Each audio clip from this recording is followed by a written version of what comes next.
Hello, hello, hello, everybody. Thank you for tuning in. Welcome, welcome, welcome, welcome to Tour Talk Tuesdays. As my co-host Jamaica Tennille gets ready to join us, we are excited to have everybody aboard. We Hey, have hey. ready for you all today. Hey, I'm Jamaica. my equipment. Hey, John, how you doing today? I am doing great. I am doing great. How are you? I'm awesome. I'm ready for today's show. I know I'm excited. I'm So excited. excited. I'm excited too. We have KEYLA up first. We're going to have an awesome show today, you all. We have KEYLA Richardson from BET Sunday Best Season 9. Hey. And then we also have Miss Janessa Graham from Louisville, Kentucky, a new gospel artist with new music that just came out. And then we also have none other than the Timothy Finley Jr., pastor of Kingdom Fellowship Christian Life Center in Louisville, Kentucky, who is John's pastor, right? That's my pastor. That's my pastor. Amen. Amen. We're having an interesting show today. We had to black out last week so we could support ourselves along with our brothers and sisters for the current movement, Black Lives Matter, and we wanted to definitely be a part of that by just being silent and letting the movement be on its own. And so we're back this week, and we're going to kind of add on to what we were going to do last week, and we're just excited because we have some dynamic guests on today. We have some dynamic guests on today, so we're just really excited to have them here. So, John, you were down in the protests, right? You were down in the trenches. Oh, absolutely. Every day. I try my best to get out there as much as I can. I won't say every day, but at least 3 or 4 days a week. I am down there. Sometimes not even on the front line, but just in the back, passing out water, giving chips, supporting, sometimes praying with people that need prayer and that are experiencing it. And it is an awesome experience for me, only because I remember talking to my grandparents years ago about their struggles and the things that they had to do and the protests that they had to make and the marches that they had to be a part of to fight for our equality. And so for things to be full circle now and to be in those positions to be able to fight for justice for us, for our people in this new era and in this new dispensation, it just kind of hits home for me. And I'm always out there. I'm always about empowering our people and bettering our people. So that's why I'm out there. So we went from a national pandemic to a national uproar on behalf of the Black Lives Matter movement. It's amazing just to see how wide and how quickly it spread throughout the nation, throughout the world, not just African Americans, but Caucasian people as well, all nationalities fighting for Black Lives Matter, because right now it's a serious thing, and we have really got to hopefully get that under wraps, because right now it's just the world's crazy.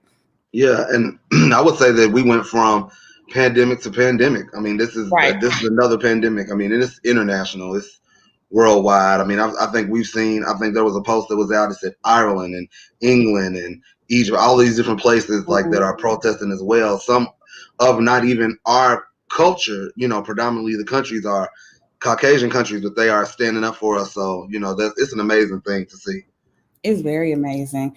And also, before we get too deep into the show, we do have some announcements to make. We do want to shout out anywherefaith.com. They are a Christian apparel line, anywherefaith.com. And I'm actually wearing one of their shirts today.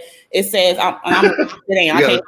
it says out here making a difference. Just no matter what you're out there doing, whether you're on the front line, sending money, supporting with water, just make sure you're making a difference. Be out there making a difference. Don't just be out there in the way, okay? And then also we want to support Stacey Deshawn Johnson from Stacey Styles. He provides the earrings for the show every week. And then also we have a young lady, Giovanna Mia. She is selling hand sanitizers, and I got to go run and grab the bottle so I can show you all later. But she's selling hand sanitizers. It smells delicious. You can find her on Facebook, Genova Mia, or on Instagram, Genova Mia, because you can't find hand sanitizer anywhere. She's right in Louisville. She'll meet you. You can Cash App her, PayPal, whatever. All right, and I think John has some announcements as well. Absolutely. And I want to give a shout out to my company, Merge Media. For those of you all that want to know, I am wearing one of our shirts, I Can't Breathe. We have a lot of different designs and things like that as well. And we are raising funds to give to Black Lives Matter in Louisville, which is our chapter, our local chapter here. And the reason why I wanted to be a blessing to them is because they have been in the trenches for years before the international pandemic of racial tension They were out there walking, marching, protesting before anybody else was, and I just want to be a part of a blessing to what they are doing. And so, if you have the time as well, we want to definitely support my friend Stephanie with her apparel line. But if you have the time, support Merge Media Apparel. Is mergeapparel.online. And then, as well as, I have another second announcement for those of you all who are in the Louisville area. We are getting ready to celebrate Juneteenth. For those that don't know, Juneteenth is the African American Independence Day. The reason why we say that is because it had been a course of time from the actual July 4th Independence Day in 1806, whatever the year that was. And I don't want to get the years wrong, but when we were first declared free from slavery, because our people did not know how to read and write and things like that, there were a lot of many slaves that did not know that they were free until June the 19th the following year. It had been almost a year that they had been free and didn't even know it. And so we celebrate Juneteenth. I think this is the first year that our city is doing a big celebration. It's going to be at the waterfront. And I've been asked to put together the gospel segment for that. And so I'm going to be talking to Jamaica to see how we can attach Sounds of Worship Tour to that. Okay. Also, we're going to have a different gospel artists, as well as we're putting together a big citywide choir in behalf of BREONNA Taylor and David McAtee. And we're going to sing, lift our voices to God. I think they're trying to bring in some celebrity guests and all of that other stuff. So it's going to be great. Next Friday on the waterfront line, Juneteenth celebration. So stay posted and follow our pages, me and Jamaica separately, as well as the Sounds of Worship Tours page for details about that. That's right. And just a disclaimer, today's show, we will be talking about the racial injustice briefly. So if you have children with phones or they're sitting next to you and you just might not want them to hear some of the things we're speaking about because you have not made them aware of certain things in a certain way, then we do want to give you this moment to go ahead and remove them or watch the show later when it replays, because it does replay. But not that we're planning to say anything graphic, but you just might not agree with what we're saying or how we're saying it. So just to give you that disclaimer and give you that time to step away or watch it later in your private time when you don't have your children around you. Okay, so anyway, right now, so what all is coming up with Merge Media right now, John? Talk about your brand. You all do graphics and all so stuff. Thanks to God, for those that don't know, Merge Media is blessed to be a partner of Sounds of Worship Tour. We've been able to do, I would say, pretty much most of the graphics and visual displays for Sounds of Worship Tour. So my company, we do full holistic branding, anywhere from logos, to business cards, websites, apparel, all of that. And we are so excited because we are moving into branding identity. And so a lot of our clientele will be fully serviced and branded through us, even as far as vendor tables and things like that, and marketing themselves online. So I'm excited about all the new opportunities that are coming. And a lot of our clients are moving further into fully branding themselves. Of course, we are in this quarantine pandemic thing. Right. And so social media is pretty much all we have right now to live and be connected to each other. So your social media presence is everything. So branding yourself correctly definitely is affected from your social media. So if you need any type of work or services, this is my page, and you can check us out on Instagram at _merge_media_ and Facebook at Merge Media World. All right, so we'll come back to that again throughout the show, but we have our first special guest waiting in queue. You've seen her on BET Sunday Best Season 9. She was one of the finalists, and you may have seen her in other places. She's not new to the gospel scene at all. She might be new to us, but she's not new. She's been around a little bit. So we want to welcome Miss KEYLA Richardson to the show. What's up, everybody? Hey. What's up with y'all? How you doing? I'm doing good. How y'all doing? Good. It's so good to see you again. We miss you. Look, I miss y'all too. I was just saying I can't wait to get back on the road. I know. We got stopped in our tracks, didn't we? But we did have some church before. What did we? We had some church. But I think you, even with the pandemic slowing us down a little bit, you still been out there a little bit, doing a few things and traveling, right? Yes, ma'am. I have been, and I just kind of start back, getting the fly and everything. I was kind of nervous at first, but everything been good. I've been staying clean, just been, you know, staying safe with my face Right. mask and just trusting God. That's God right. don't That's all you catch can no do right corona. now. That's all you can do. Yes, ma'am. So the reason why we started the show was to kind of keep our viewers engaged because they were waiting on us to do something else. And, everybody know we were on quarantine, but, people are impatient. So we wanted to bring you all back to kind of talk to the people and give them some insight on who you were outside of the music and kind of how you got where you are. Because, sometimes we see you and we think you just woke up there and you didn't. And so we just want to kind of talk to you about when you started singing and what inspired you to cross over outside of the church into the mainstream part of it. Well, I've been singing since the age of 5. I grew up singing, in the church all my life. I'm actually a PK. I've been doing praise and worship for over 10 years, and so since I've been in middle school, I believe, might have been elementary, but I've been doing it for a long time. Definitely so. Yes, ma'am. Yes, ma'am, and got the opportunity to be on BT Sunday Best season 9, and God has been blessing ever since then. It's been amazing. Amen. Yeah. All right, so KEYLA, listen, first of all, before I even ask you this next question, I have to tell you, you blessed us so tremendously. Oh my God. God showed up so strong. I mean, it was nobody but God. It was amazing. So I just need to commend you for your standard and the anointing that you carry, because some people are out here just singing to their own glory and not to God. So I just wanted to just tell you that, hey, you blessed us, and I have not been the same since that experience. So I just love you. Thank you. Like I appreciate you having the oil and knowing how to carry it and doing that, because I'm an artist myself and I'm a worship leader myself, and so I know when I'm in that area, I you try the spirit by the spirit, and and so I'm just very grateful for you and your your oil. So I got a question for you that we want to make sure that we ask. So tell us about transitioning and crossing over from what we would call a local ministry to a larger platform, and what does it mean to you now? Like, how has it changed from ministering locally and being known as a local, locally, versus being this mainstream now? Like, God has enlarged your territory. So tell us about that transition and the crossover. Well, that transition, it's been a growing experience. I've learned so much throughout the transition from the local church to just, going all over the country and just singing everywhere. And it's been amazing. The difference for me is it's more, how can I say it?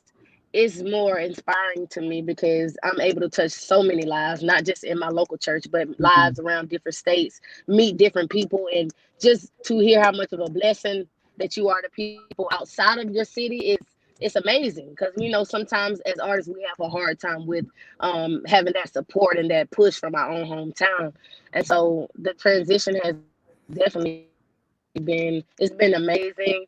As its ups and downs, of course, we all do, but it's been amazing just to be able to touch so many lives. Just it's amazing. What do you feel like that you have learned the most about yourself now that you've been able to travel so much and you're able to really touch and see and be in front of the people that you inspire? Like, what do you feel like you've learned the most about yourself? What I learned is, we all kind of deal with the, spirit of fear. And what I've learned is, God has given me this gift. Each one on Sunday Best has taught me that God has given me this gift, not to just to touch my local, church, to go across the country, to touch lives across the country. And so it helped me overcome a lot of things, even with artist development and just spiritual things, spiritual battles that we battle within ourselves, anxiety, and just the spirit of fear. It helped me overcome, know that people are really being touched. It's not just for show. People are really being touched, and God is getting the glory. Absolutely. Jamaica. Okay. So KEYLA, tell us about BET Sunday Best. What you can tell us that people may not know about it who want to be on the show, or a misconception people might have about the show? Because I've been enlightened to some things, and I was like, wow, that's how they do it. So what is something, what did you learn from being on Sunday Best, and what was different once you got there that you didn't realize was going to happen before? Like, what did you think? What was your misconception about it? I think she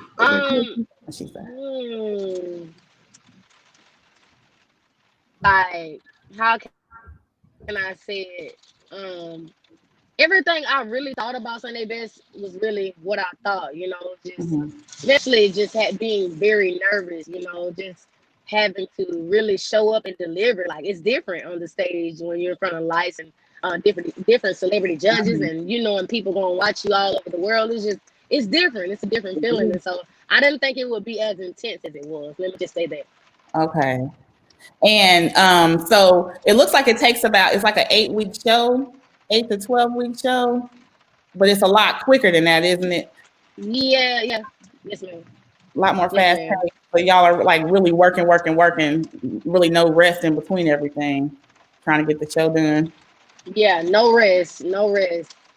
Like a lot of late nights and early mornings, definitely. Okay.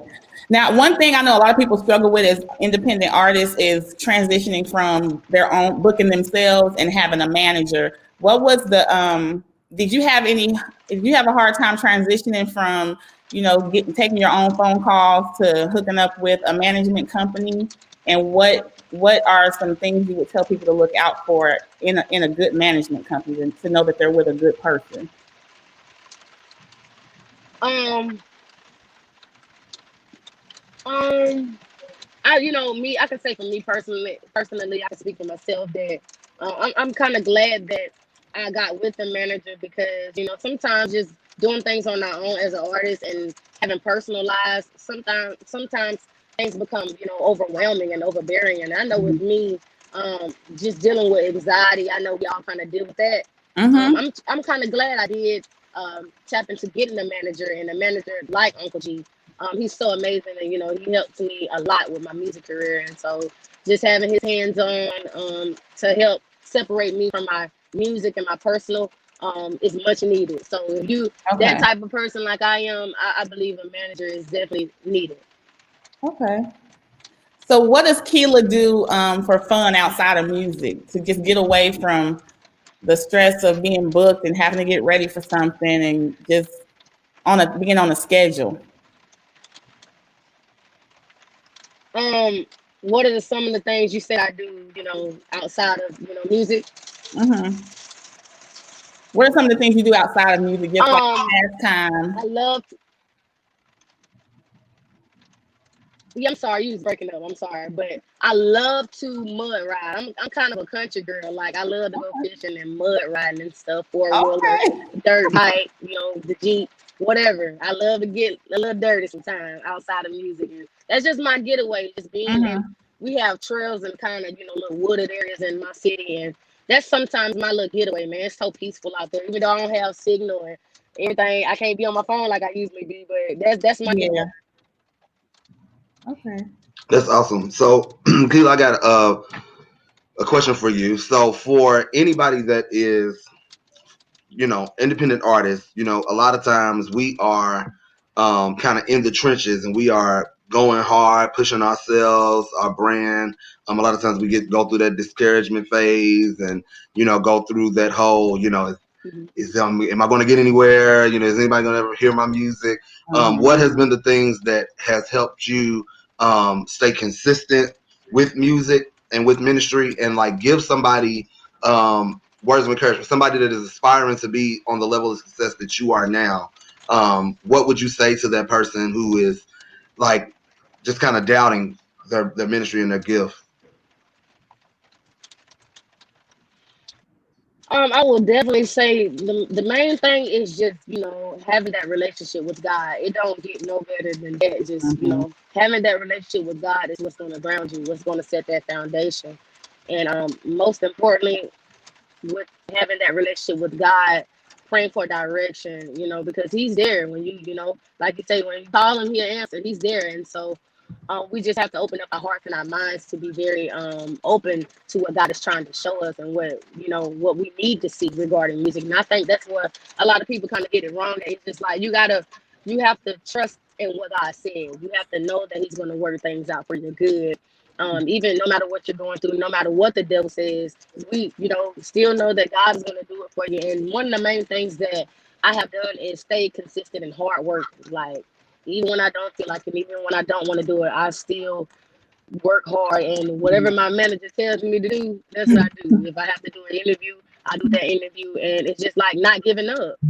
Trusting God. That's the main thing. Trusting God and, you know, keep pushing. Don't give up. Don't let nobody tell you what you cannot do. Because I've been singing. And I was on my last straw, really, one before Sunday Best called me. And like I said, I'm so grateful for that because, man, who knows where I would have been if it had not been for God that was on my side and, you know, creating that platform for me, you know, giving me that platform rather. And so that's the main thing. Just stay humble and stay consistent and, you know, do it from your heart. Absolutely, absolutely. So I don't have this question written down, but I got a quick little funny question for you. So give us your top 3 secrets. Give us your top 3 secrets on keeping those pipes crisp like you do, because you got some pipes on you. Gosh, you got some pipes. I need to know what is the secret. What do we need to do? Because we're trying to catch up. Look, man, listen. It's nobody but God. I'm not the sound, you know, trying to be just, you know, arrogant in that. I'm not that. Y'all know I'm humble. But it's just that I don't really do the necessary things to take care of my voice. I don't. And I will admit that, like, you know, drinking water and all that stuff. I'm just not that type of person that grip that. So I really can't give you no tips, but I'm going to give you the tips that singers should do that I don't do. That's good. Drink that hot tea, that ginger and that honey and that lemon. And you know what I'm talking about. John. Yeah. I know what you're talking about.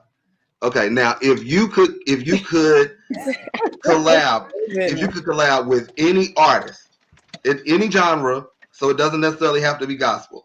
One artist that you could collab with in your career where you would feel so totally accomplished, who would it be?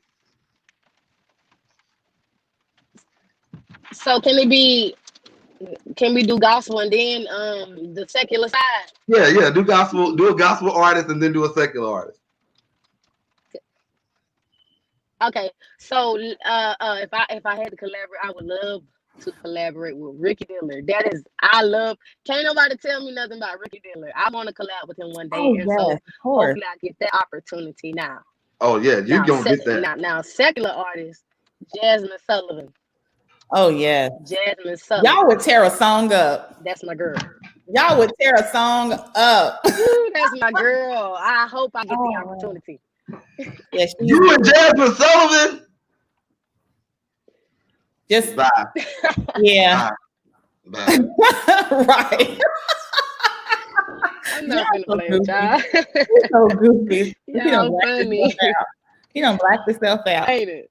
That's crazy. I just needed to know. Be serious. I just needed to know. So, like, your favorite absolute genre of music outside of gospel.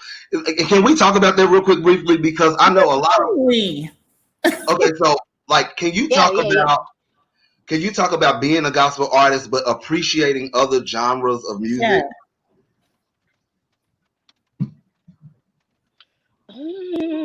Well, let me tell you, my favorite genre is gospel. That's really mostly what I listen to, but I do appreciate other music because sometimes, you know, we just want to just be free, you know, and so I don't think there's nothing wrong with listening to secular music. Like I listen to Anthony Hamilton, Jasmine Sullivan, Beyonce, and, you know, a couple of other people. I listen to rappers as well, and I don't think anything is really wrong with that, you know, but I do appreciate other music because sometimes the other music gets you through things too, you know what I mean? Just I appreciate it, especially blues. You know, it's nothing like listening to blues on a Saturday. Right. So we can't let you leave without telling us about all your success. Your top, what are you, #1 on the Billboard indicator charts for number one everywhere. 20 weeks in a row. Just every award. So tell us, what is your actual Say it again. Tell us about your Billboard chart success. Well, God allowed, my first single, So Good, to go #1 on the Billboard Gospel Indicator charts for 7 weeks in a row. 7 being the number of completion. That's amazing. So I find that so amazing, man. And yes, and it's charting on other charts too. It's like 3 or 4 different charts, I believe. It might be 5, but that, that's a good thing. That's a good sign. And so waiting to see what God gonna do for me. You know what I mean? And I'm thankful for that. That's my first single. I'm very thankful for it. And I did the viral video on Facebook. Corona Can't Hold Me Down. Yes. That reached over 1 million people. It's all in the tri-states, all in the Bahamas. Yeah, all in London and Egypt, and they were just telling me about the different states that were enjoying Corona Can't Hold Me Down. And so, man, God has just been blessing me, even with my music career. Not even I didn't even win Sunday Best, but He's still blessing me, and that's the type of God we serve, and that's why I'm so humble, forever grateful for these Billboard chart singles. That's amazing. That's crazy. Amazing. So you have a son. What's his name? You have a son. His name is Drew. Drew. Okay. He's so cute. He is your twin. Yes, ma'am. He is so cute. Oh my gosh! Everybody say that. It's my baby. Yes, ma'am. But listen, so I just wanted to let you know, we all had our little consensus after the first tour day, and we were like, who surprised you the most? And if we didn't all say KEYLA at the same time, girl, you had that oil burning for up and probably just still burning. It's still burning. Every time I watch it, I'm like, you got to watch it on the TV and you got to listen to it in your car. It is just amazing. I will never forget. And people are talking about it to this day. I still listen to that right now today. It's crazy. It's crazy the way God comes through that song through you. It was just crazy. I still can't believe the feeling that you get just watching it. It was, and I was trying to do my job, and I had to go.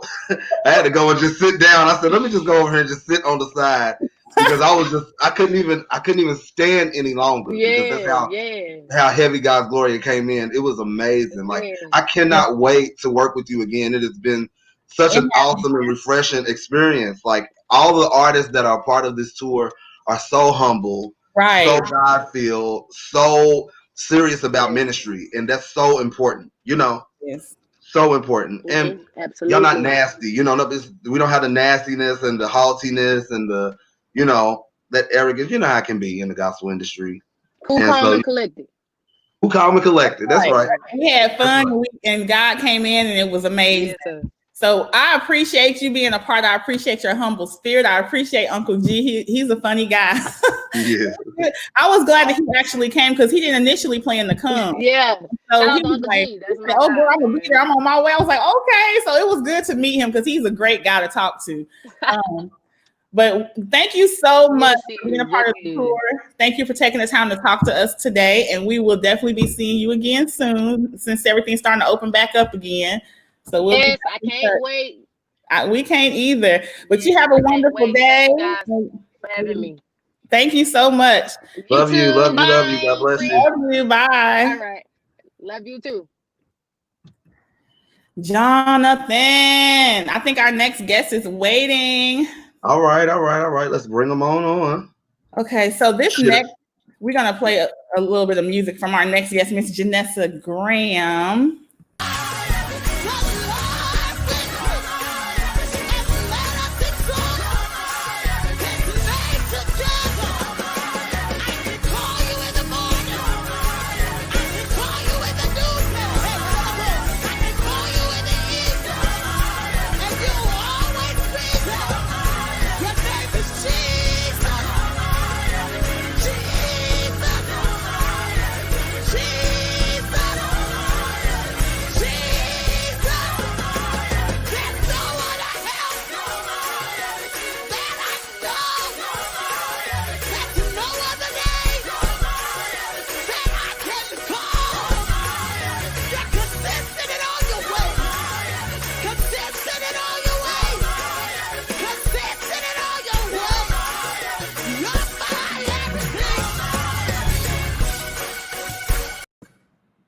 right. Hey, Ness. Hi, guys. Girl. Janessa. You were singing that song, sis. I didn't want to even let you come on. I just want to keep listening to the song.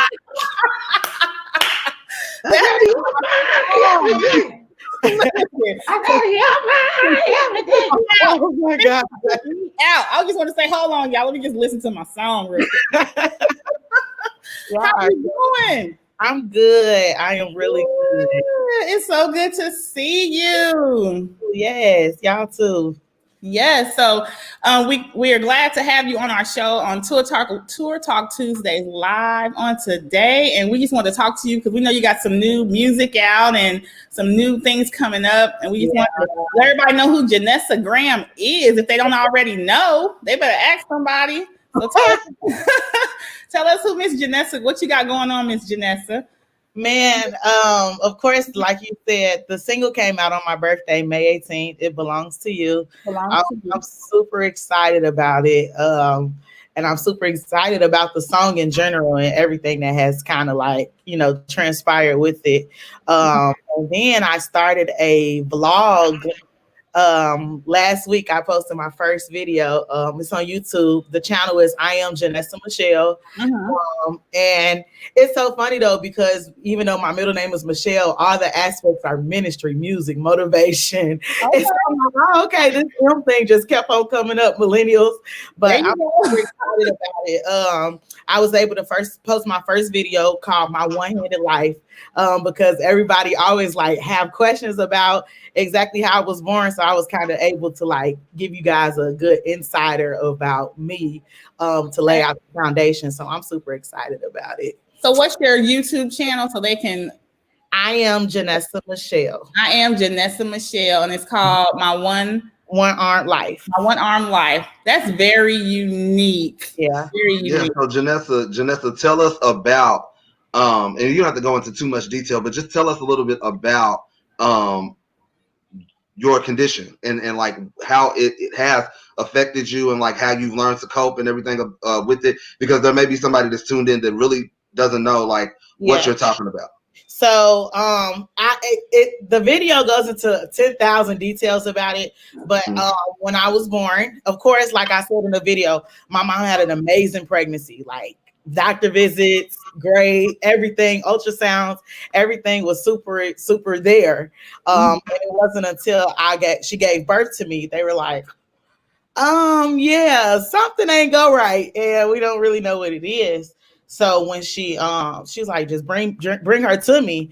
And when they did, and they discovered that I had an abnormal arm, they was like, she's like, she'll be okay. She's good. So I grew up with the notion of being the person that was not the normal human being. And it actually made me into who I'm becoming and who I have become today. Learning about how much I can be a beacon light to others, and how, because I'm different from everybody else, it has inspired and motivated people around me who have two normal hands and who have actually, going through life not having to adjust to things like I have. So it's really, really become a part of me. I even go into details about how somebody once prophesied, you're gonna get two arms, and I'm like, no, I ain't.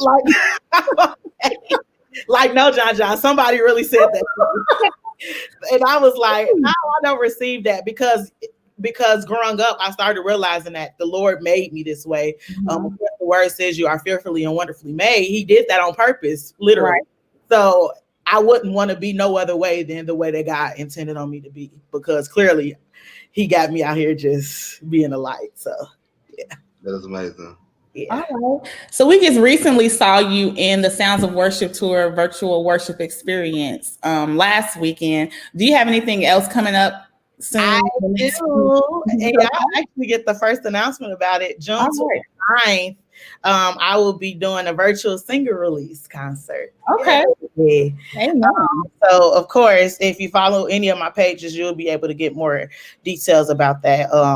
The time, and of course it'll be live on Facebook and YouTube. It'll be live from my channel. So yeah, I'm excited about that. So tell us the channel, like write it out, and so everybody know how to follow you and everything. And like that. I am Janessa Michelle. That's with 2 L's. I am Janessa, and then space Michelle, Michelle. Yeah. I am Janessa Michelle. There we go. There we go. Bam. There we go. So Janessa, I got a couple of questions for you. Okay. And then you have to answer them truthfully. No, Okay. not that you wouldn't. Right. So I asked KEYLA this question, and so I'm going to ask you. So as far as your aspirations, what other artists do you look up to? Like if there was one artist on the gospel genre that you could collab with and sing with, and then maybe like a gospel art or a secular artist, like who are your 2 biggest inspirations that you would love to work with one day? Can I give you 2 on the gospel side? Yeah, you can give me 2. It's all right. That's fine. So probably I'll start at the secular side first. Probably on the secular side, one person that I really like, look up to, or actually listen to, I'll say that way, is Jill Scott. She is like, I don't know, she's really good. And she's super soulful, and not just that, like her tone is amazing. Like she can really pretty much do anything. So I really love Jill Scott. She's a good one. And then on the gospel side, probably because the more people say that I remind them of these 2 people, the more I can see why they say it, or it's like, okay, it kind of makes sense, would be Miranda Curtis, of course, and Tasha Cobbs. Like a good mix of them too. I would love to work with both of them. Yeah. You and Tasha would happen. It's gonna happen. A song. Yes, absolutely, absolutely. So what are you feeling right now in the midst of this whole we got 2 pandemics going on right now. So talk about the responsibility, because I know for me, and we're bringing Pastor Tim on in a second, but I know for me as a leader, as someone that's in the community that people look up to, I have a sense of responsibility at times to be in the forefront, to be in the trenches, to be speaking up about what's going on. So just tell me about like how everything is affecting you and what you've been doing lately during everything. I will say that living in Louisville definitely plays a huge part in everything going on, because of course we got so much support from other states and stuff that are around us. And even those who they didn't actually have someone there that actually affected them.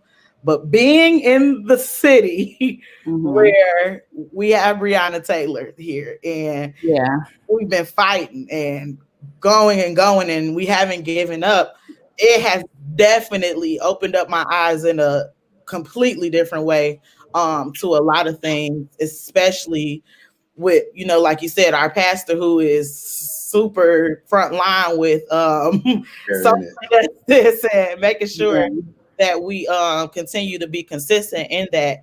It has been hard. I will be honest. Mentally, I've had to take mental breaks, because it can definitely get you in your mind, especially if you've been, of course, like you have been like me, who's been out there protesting and who's actually had to run away from the police. They were literally chasing us and stuff like shooting us. Yeah, yes, rubber bullets.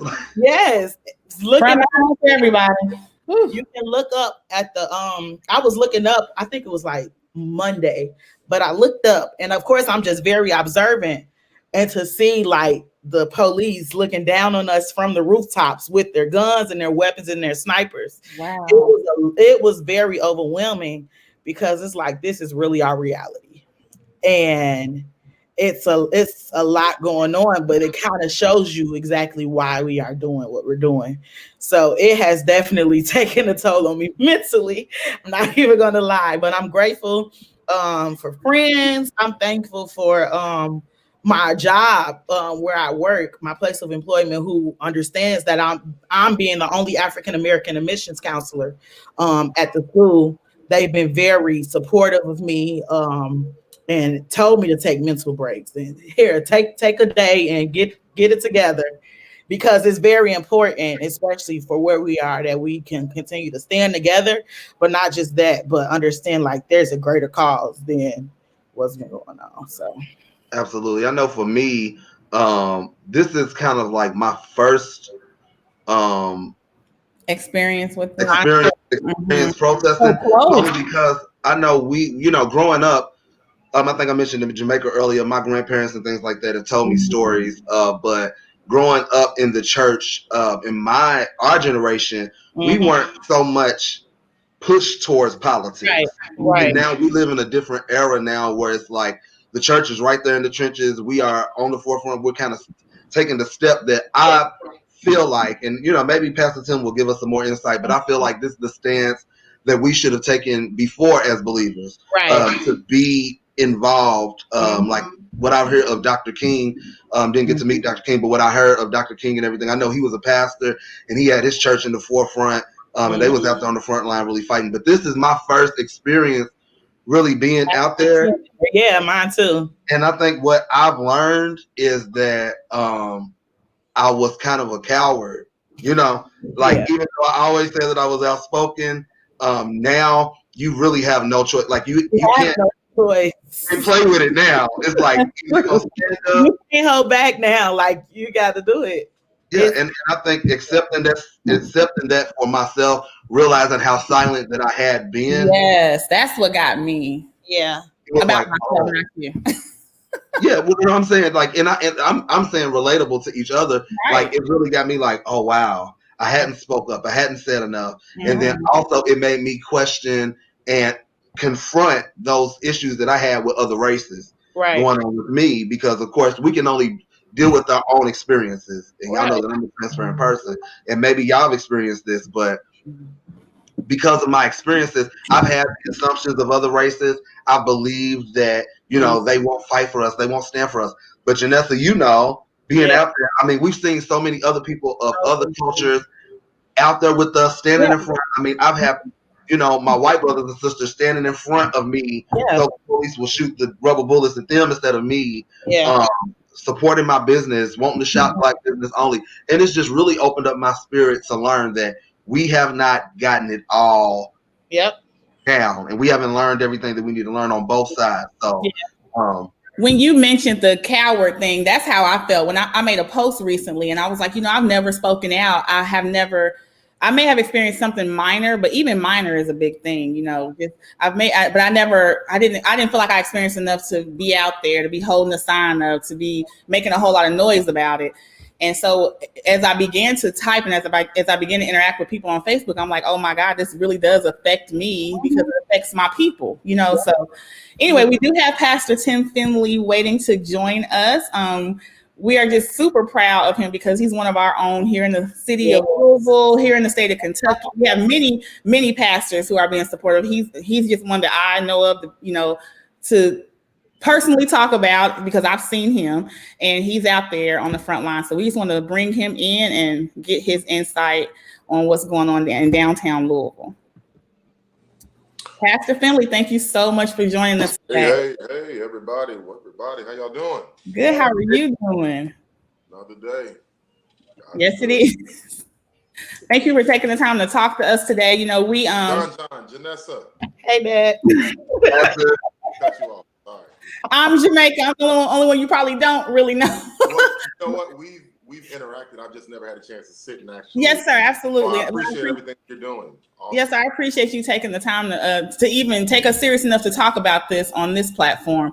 I just feel like as many people that can hear you need to hear you, because I feel like you are out there and you're putting yourself out there in harm's way in the name of Black Lives Matter, in the name of the human race as a whole. And I just feel like people need to hear what you're doing and why you're doing it. And we just want to give you, first of all, we all saw the photo of you being taken down by the police. And I really just want to know I know when you went out that day, you didn't go out looking for trouble. You went out to be you went out to make a statement, and you did. But I just want to know what was going through your mind when that happened. Well, with everything that's going on, and I literally just got off of another Zoom with the Pentecostal Assemblies of the World, and they did with Bishop Brooks and the rest. And I keep saying this because when I went out, you know, obviously there are victims of police brutality and murder all over the country. But here in Louisville, Breonna Taylor is the name that everyone should know. It's the name that has really become the catalyst here in the city. So we went out to say her name, and the idea and the strategy was to go into places that don't typically get protests, and really bring the message that what's going on in one particular part of the community, it really does have an effect with you as well. Right. So we got out there, and I knew based off of where we were going, it was going to get some attention. I actually said this to the group. It was not something that had been planned 24 hours before then. It was something that was planned maybe an hour before it happened. And we got out there, we did that, and they showed up as quickly as possible. And, you know, it was I think what grabbed my attention, and it's the same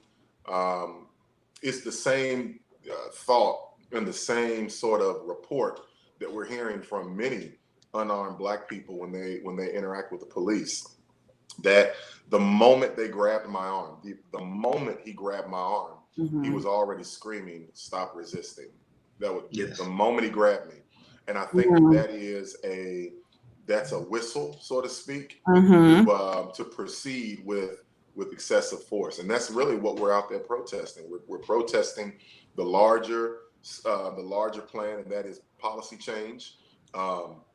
People keep saying that the criminal justice system is broken, and I keep correcting them. It is not broken at all. It is doing exactly what it's supposed to do. Right, what it was built to do. Reform, absolutely. We need to reform that. But then also, a lot of what's happening, and this is why I appreciate protesting, is that it brings awareness. And I've made it a point that I'm going to stand with my brothers and sisters wherever they go. You know, I'll stand. But anything that I lead, I'm not going to lead in the West End of Louisville. I'm going to lead it and go to places that we want to make sure that awareness is present, as present as possible. Because the point of the protest is to cause pressure for change to happen. Absolutely. Pastor, I first of all, just even outside of you being Pastor Tim, outside of me knowing you, like, this is an unbiased comment. I just want to, you know, Black man to Black man, thank you for the example that you are setting. Because as I was telling Jamaica and Janessa earlier, right before you came on, I didn't realize until this is my first experience of being a part of the protest and all of that and being out there. And I think that we are all looking for somebody to lead us, not just inside the church. And there are so many people that could take a stance that choose not to. And just so having that example as a Black man to say, hey, I'm out here. I'm standing there. I'm fighting for you. I'm out here with you. And then we were at a protest on Broadway when what happened to David McAtee happened, and just to see your consistency, even when things were maybe kind of getting a little spiraling out of control and all that, and not you're not giving up and being consistent and being firm and still being that leader that we need. I just want to applaud you, because there are so many other people that are taking the cowardly way out and just keeping quiet. And then you have a whole church and whole congregation that could be affected by whatever happens, and that doesn't bother you. Like, you're not concerned. So I want to say thank you for that, just as a Black man, being that example for us to be able to pattern ourselves after. Could you talk to us about the role that the church should have, we as believers should have in this pandemic, you know, of racial tension, that people don't really know what side they should be on? Well, I think that, and it's always been my contention from the very beginning, it's the way that I was raised. It's the way that it's what informs my sort of world perspective or worldview. I think the church should be a leader. They should be leading in this particular movement. And it doesn't necessarily mean leading, you know, in the ways that people dictate. The truth of the matter is, for instance, when I look at the different lives that are going on and the different protests, I'm always, as a pastor, I'm always very gracious, and I always feel good to see members of Kingdom Fellowship that are present in these places. And the reason why they're present in these places, as I'd like to believe, is because as the leader, I've sort of set that culture and set that tone in our church. So as they go out and they have a consciousness and they have a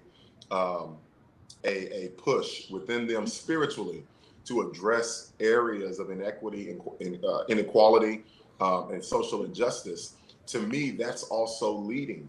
So, you know, I'm going to be there. I'm wanting to be there.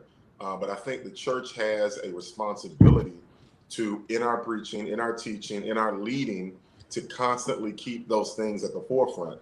For it needs to be worked in theologically, that this is not just something we do because it's a cultural thing to do.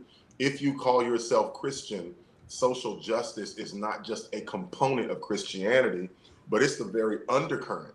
Right. It is at the heart of the teaching of Jesus Christ and beyond, going back to Isaiah, going back to Amos, going back to Micah. These are things when you talk about leading, it's so very important. And then to your point, Jonathan, and I definitely appreciate that, that particular day when emotions were high, I think it's also our responsibility to be there as a voice and to be there as an example, to try and save as many people as possible. Because what I saw in that moment was the National Guard and the police department, and I saw that they had a very provocative body language, and I saw young brothers and sisters, I being one, who were angry and frustrated about what had happened. And that can become a very, very volatile situation. So if you have influence, you have to use that influence first to speak truth to power, but then also to provide a level of emotional balance so that we don't see more loss of life and we don't see more people incarcerated. And that can be a slippery slope, and it can be very, very difficult. But what I take with me is what the Bible says: trust in the Lord with all your heart, lean not to your own understanding, but in all your ways acknowledge him, and he will direct your path in the church and on the street. That's amazing. So what would you say to, right now, a really big thing is the All Lives Matter versus the Black Lives Matter. How can you break that down for us so that people who are saying all lives matter understand that we know all lives matter, but we're trying to get people to understand that Black lives are included in all, and that's something that's not happening in some people's minds. They really do not understand that. And thank you for bringing that up. My answer may not be the answer that people want to hear, but this is just for Pastor Tim.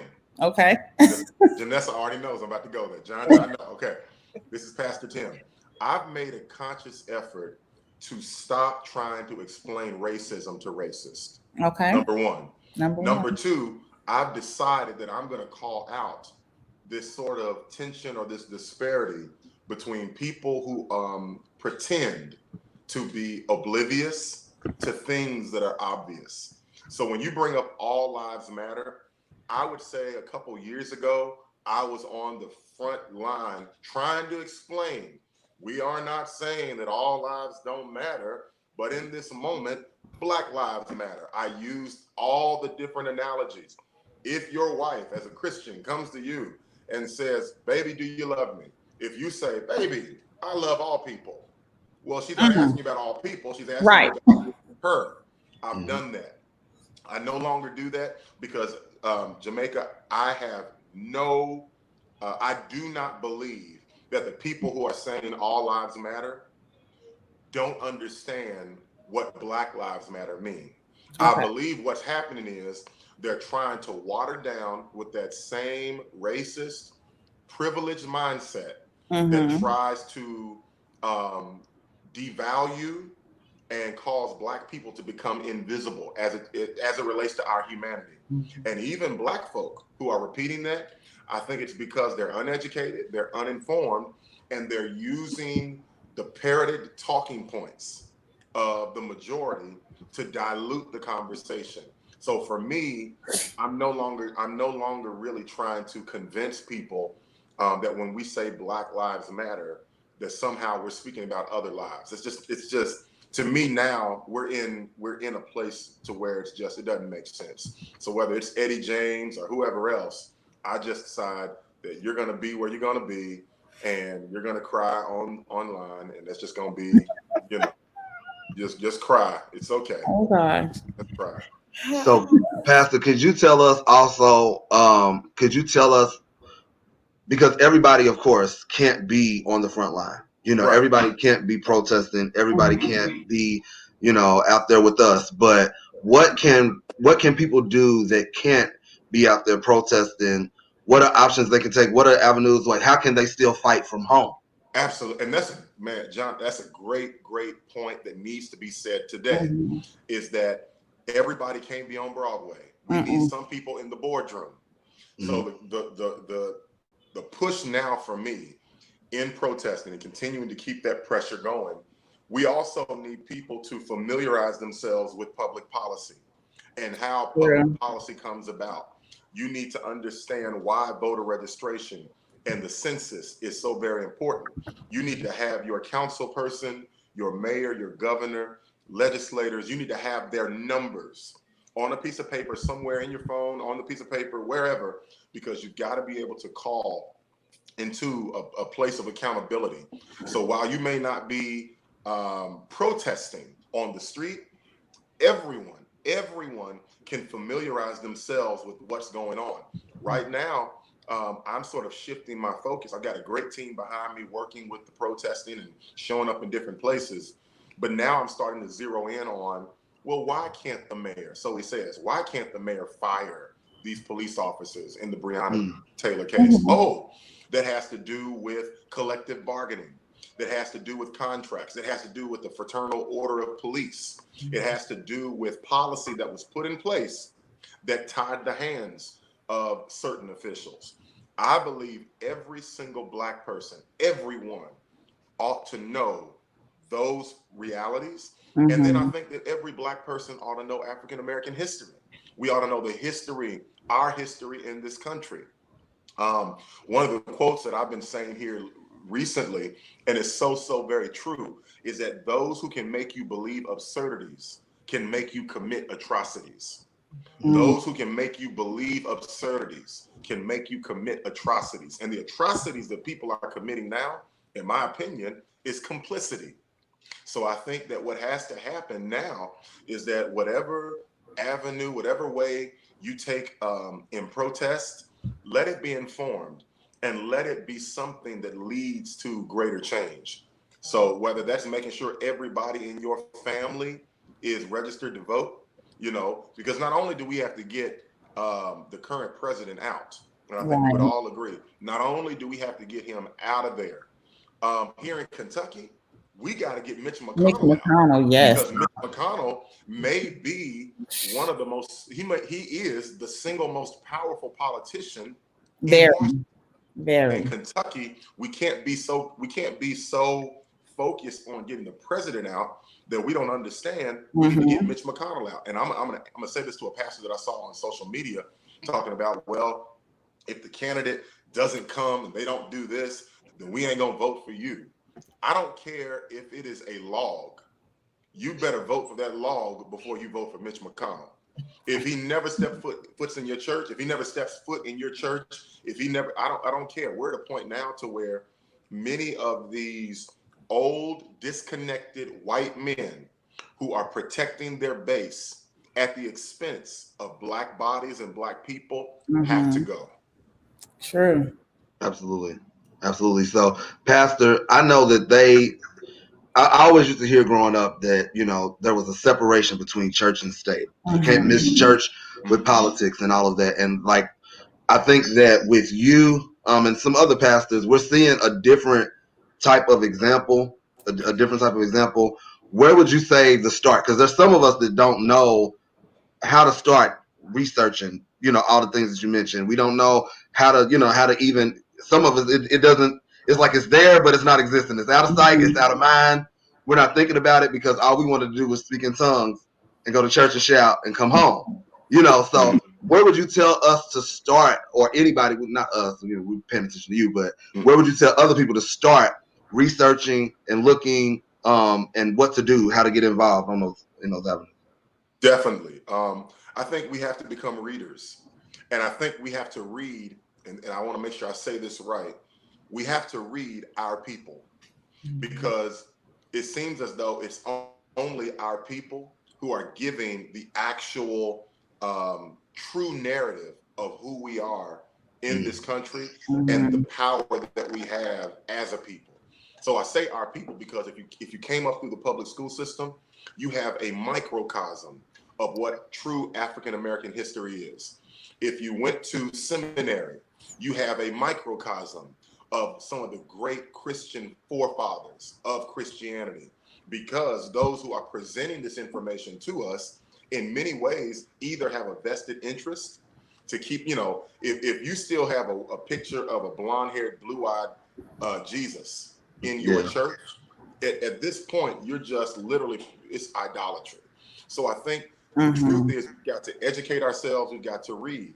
A book that I would recommend for everyone listening right now. There's so many different books, and I know I'll put a book out there and somebody said, what about this book, what about that book? But the one that comes to mind right now that I think everyone should read is by Dr. Carolyn Anderson, and it's called White Rage. It's called White Rage, and it gives you a synopsis and a snapshot of what's happening now and what has impacted our history and our future every time we've made any kind of advancement. And I think it's important because as we go forward, we want to know what has been and how we can kind of navigate the future. I would also say for every Christian, every Black Christian, you ought to be familiar with Black liberation theology. Dr. James Cone, he wrote one of the most impactful books that I have ever read in my life called The Cross and the Lynching Tree. The Cross and the Lynching Tree. And again, that's something that, and I always strike down the narrative that we don't like to read. And I know some may not like to read, but where we are is just, it's so important. And then I would also say, to your point, Jonathan, when you talk about where to start, again, we've got to be present. So while you may not be marching on Broadway, take time to show up to city council meetings. Take time to show up to public school hearings. Familiarize yourself, make yourself known, organize around that. Do whatever we can to see sort of some of the historic injustices begin to change. And I believe it changed with us in this generation now. Absolutely. Well, Pastor Finley, we really appreciate you taking the time with us again today. And we know I wasn't embarrassing, was I? I didn't say. No, you did good. I wanted to make sure I kept. I can go there. I'm proud of you. I'll be getting emails and letters saying I cannot believe you said that. You'll send another letter, make another public letter. Well, we know you're a busy guy. You're not just on the front line. You're in the offices with the mayor, with the governor, with all these politicians. So you kind of get to see both sides, and that's a good thing, because sometimes we're so impatient waiting for something to happen that we begin to do things that we shouldn't be doing, thinking nothing's happening because we just don't know. And like you said, education is key. So knowing that conviction is coming, that indictment's coming, it's just a matter of process, it's a matter of paperwork. And sometimes it's a matter of having a protest, but we just need to know the difference. So we totally appreciate you coming on and giving us some insight, and we support you and what you're doing. We support everybody who's supporting you, and we thank you for putting yourself out there for us. Thank you for having me. I appreciate it. Anytime you call me, I'm jumping on. Well, I appreciate it. All right. Thank you. Well, you have a good day. See you later. All right, Pastor. All right, Miss Janessa, it's all about you now. I love my pastor. He's so wise. He's a great guy. Thank you so much. It was good having you on today. We really we wish you the best in all your endeavors and your new music, and we're looking forward. So June the 29th is when your virtual single release is. Okay. Yeah. All right. And do you have a time yet? You're just gonna announce? Not yet. I'll be announcing it soon though. I will. Okay. All right. Anything else, John? just want to tell you we love you. We are super excited about what's coming for you, and we are out here. Like, you know, I just want to tell everybody that is watching and paying attention, or that will watch this later, that we are all we got. You know, continue to be supportive of your brothers and sisters. Hold each other up. Keep each other held up in prayer, and be accountable. You know, to your brothers and sisters, because right now, every day is an uncertainty. Right. In that whole uncertain era, we just don't know what's next. And we so, want it outside open so bad. Yeah. Oh my gosh. I'm okay. I could stay inside. I believe that I keep on telling everybody that 2020 is over. Not to say that it's over, like completely over, but like just as far as what we had planned for 2020, God has something else in mind. Yeah. And so just keep each other lifted up in prayer. I know a lot of people are dealing with a lot of anxiety. There are a lot of people that are still unemployed. You know, it's a lot going on right now. And, you know, let's just continue to hold each other up. Janessa, do you mind just praying? You mind praying? And just, you know, giving everybody some inspiration through prayer, and then we'll give it over to Jamaica and she can sign us out. Yeah, absolutely. All right. And as you said, I think one of the most important things is love, especially 1 Corinthians way. And it's something that we should definitely ask God to help us with. How can we love each other more? So yeah. Father God, in the name of Jesus, Lord, we thank you. We bless you. We honor you, oh God, just for being God and God alone, God. You are the ultimate one. You are the one that has brought us even up until this point, God. So we are confident that you will continue to carry us through, God. So I ask right now, with the name of Jesus, oh God, that you continue, oh God, to keep us, oh God. Keep us steadfast, oh God. Keep us dependent on your word and leaning on you, oh God, because we know that you make no mistakes, oh God.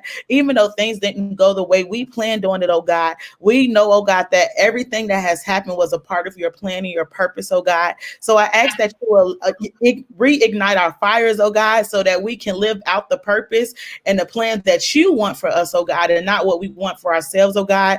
Oh God, continue, oh God, as in your word it says, seek ye first, oh God, the kingdom of God and its righteousness, and everything that else that we need will be added, oh God. So we want to seek after you, oh God. We want to seek after you with our minds, oh God. We want to seek after you with our hearts, oh God, so that you can make the pathway straight for us, oh God. So I ask that you bless us, oh God, individually and collectively, oh God. Allow us to love one another more, oh God. Allow us, oh God, to want to go deeper into your word so we can develop a better understanding, oh God. And we love you, oh God. We honor and we bless you. And it is in Jesus' name I do pray. Amen.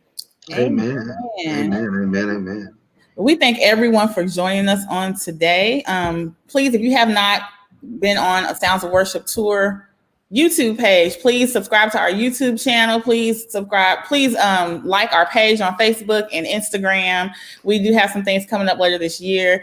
And also, if you're an independent artist, email us at soultour@gmail.com for information about the Sounds of Worship Tour. Remember, we are all human. We need to be fighting for each other. We need to be safe. We need to respect life because it's not ours to take or to give. And we didn't give it, so we certainly can't take it. And we just want everyone to be safe out there. Protest peacefully and just be mindful of your brothers and sisters. Thank y'all for joining me today. Bye. Love y'all. See y'all later. See ya. Bye. Bye.